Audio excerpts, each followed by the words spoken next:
আবারও বাংলাদেশি সন্দেহে মুম্বাইয়ে আটক মুর্শিদাবাদের এক পরিযায়ী শ্রমিক। 2 মাস আগে হরিহরপাড়া থানার ডাল্টনপুর গ্রামের বাসিন্দা শামীম খান মুম্বাইয়ে পরিযায়ী শ্রমিকের কাজে যান। বাংলা ভাষায় কথা বলায় বাংলাদেশি সন্দেহে মুম্বাই পুলিশ তাকে আটক করে। তারপর শামীমের আর কোনো খোঁজ পায়নি তার পরিবারের লোকেরা। অভিযোগ, বাংলাদেশে পাঠিয়ে দেওয়া হয় শামীমকে। নিখোঁজ ছেলের খোঁজ পেতে চরম উৎকণ্ঠায় বৃদ্ধা মা হরিহরপাড়া থানার পুলিশ ও বিধায়ক নিয়ামত শেখের দ্বারস্থ হন। তবে আশার আলো, বাংলাদেশ থেকে উদ্ধার করে রায়গঞ্জে পুলিশ প্রশাসনকে হস্তান্তর করা হয়েছে শামীমকে। মুর্শিদাবাদ জেলা পুলিশের তৎপরতায় দ্রুত বাড়ি ফিরিয়ে আনা হবে তাকে। মানসিক স্বাস্থ্যের জন্য সবার আগে যে নামটি মনে ভেসে ওঠে, সুস্থ মনের ঠিকানা মনোবীক্ষণ। যোগাযোগ নাম্বার 7477799513। কাজে রাজমিস্ত্রি কাজ করে, সেন্টারিতে কাজ করে। ছেলে আমার কাজ পেয়েছিল। 2 মাস আগে হরিহরপাড়া থানার ডাল্টনপুর গ্রামের বাসিন্দা শামীম খান মুম্বাইয়ে পরিযায়ী শ্রমিকের কাজে যান। বাংলা ভাষায় কথা বলায় বাংলাদেশি সন্দেহে মুম্বাই পুলিশ তাকে আটক করে। তারপর থেকে শামীমের আর কোনো খোঁজ পাওয়া যায়নি। গত 9 জুন থেকে নিখোঁজ। পরিবারের অভিযোগ, বাংলাদেশে পাঠিয়ে দেওয়া হয়েছে শামীমকে। নিখোঁজ ছেলের খোঁজ পেতে চরম উৎকণ্ঠায় বৃদ্ধা মা হরিহরপাড়া থানার পুলিশ ও বিধায়ক নিয়ামত শেখের দ্বারস্থ হন। ছেলে বম্বে আজ 2 মাস হলো কাজে গেছে, 2 ভাই গেছিল। তারপরে ছেলে আমার ওই 15 নম্বরে যায়, 15 নম্বরে রোজই চা খাইতে যায় কাজ থেকে এসে। তারপরে গা হাত দিয়ে ছেলেকে নিয়ে ও চা বিস্কুট খাইতে গেছে। তারপরে ওখান থেকে পুলিশে তুলে নিয়ে যায় বম্বে, ওই মিস্ত্রি কাজের জন্য গিয়েছিল। হ্যাঁ, দিয়ে চা খাইতে গিয়েছিল। ছিল, সব ছিল, তাকে তাও ধরেছে। আমার ছেলে চাই, আমি কিছু চাইনি। আমার ছেলে আমার বুকে এসে লাগুক, আমি এটুকুনি চাই।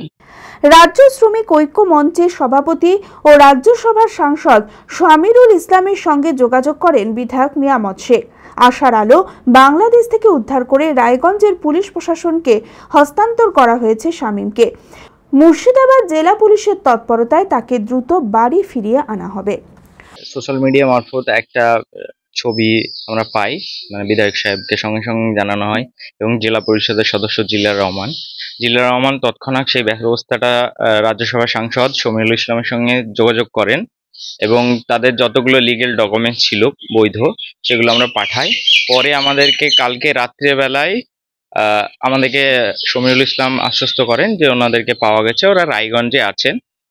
এইটাই পরিবারেরকে আমরা জানাতে এসেছিলাম যে আপনার ছেলে সুস্থ আছে এবং স্বাভাবিক আছে। আমরা যতদূর দেখতে পাচ্ছি, বাংলা ভাষা বলাই পশ্চিমবঙ্গ মানুষের কাল হয়ে দাঁড়িয়েছে।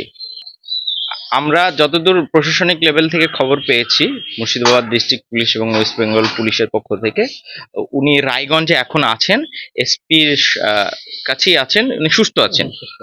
এবং মুর্শিদাবাদ এসপি আমাদেরকে জানিয়েছেন ওনার একটা টিম কোচবিহারে গেছেন, ওখান থেকে রায়গঞ্জে ঢুকে শামীম খানকে ফেরার পথে শামীম খানকে হরিহরপাড়ায় মায়ের ছেলে মায়ের কাছেই আসছে।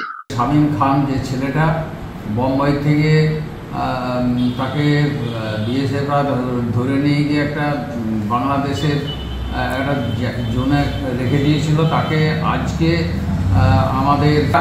রায়গঞ্জ থেকে আমাদের বহরমপুর বা হরিহরপাড়া পৌঁছানোর প্রশাসন মাধ্যম হচ্ছে। আজকে হয়তো বৈকালবেলা পর্যন্ত পৌঁছে যাবে। হরিহরপাড়া থেকে রাকিবুল ইসলামের report, TV24 Bangla. Apollo marble Murshidabad তথা রাজ্যের সর্ববৃহৎ মার্বেল প্রতিষ্ঠান। সমস্ত প্রকার মার্বেল, গ্রানাইট, স্যানিটারি ওয়্যার ও ফিটিংসের বিপুল সম্ভার। সমস্ত রকম সাইজের টাইলসের অফুরন্ত সম্ভার। RAK সিরা কোম্পানির অনুমোদিত ডিলার আমরাই। কাজারিয়া টাইলসের মুর্শিদাবাদে আমরাই একমাত্র স্টার ডিলার। বিশদে জানতে আজই যোগাযোগ করুন Apollo marble, Chuapur, Baharampur, Murshidabad. Mobile number 9474102078।